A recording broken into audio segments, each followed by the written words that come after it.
আসসালামু আলাইকুম ওয়া বারাকাতুহু। এই পবিত্র আল মাহে রামাদানে আমরা যখন ইফতার করব, ইফতারের আগ মুহূর্তে সব কিছু গুছিয়ে নিয়ে ইফতারকে সামনে রেখে নামাজের সুরতে বসব। নামাজের সুরতে বসে যারা পরিবারের মানুষগুলো আছে, ছেলে মেয়ে ভাই ব্রাদার, বাবা মা, সবাইকে একাত্রে ডেকে আনব।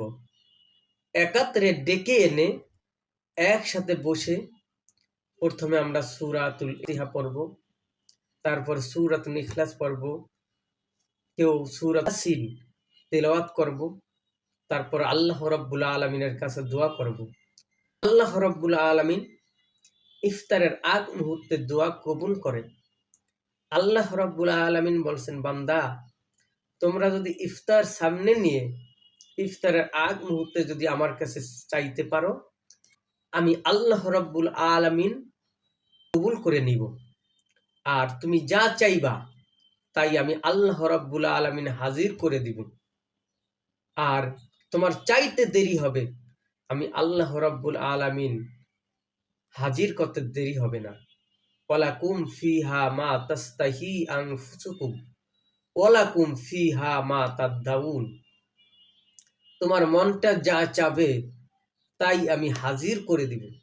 তোমার চাইতে দেরি হবে, আমি আল্লাহ রাব্বুল আলামিন হাজির করতে দেরি হবে না। নুজুলাম মিন গফুরুর রহিম।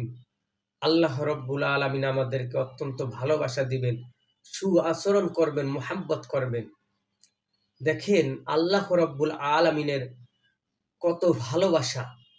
আল্লাহ রাব্বুল আলামিন ভালোবাসাটাকে 100 ভাগে ভাগ করেছেন, বাকি 99 ভাগ আল্লাহ রাব্বুল আলামিনের কাছে রেখে দিয়েছেন, আর 1 ভাগ দুনিয়াতে ছেড়ে দিয়েছেন।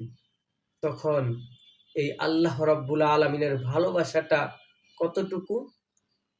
রব্বুল আলামিন বলেছেন, বান্দা তোমরা আমার কাছে চাও, তোমরা চাইতে দেরি হবে, আমি রব্বুল আলামিন হাজির করতে দেরি হবে না।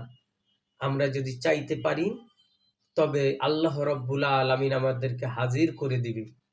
সেই সময় আমরা বসবো, বসে দোয়া করব।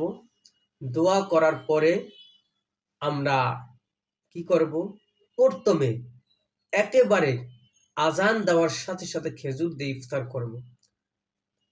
তারপরে অন্যান্য সামগ্রী যা আছে, আপেল, মালটা বা ছোলা, বুট, পানি, পেঁয়াজু, সবগুলো আমরা তা খেয়ে নিব।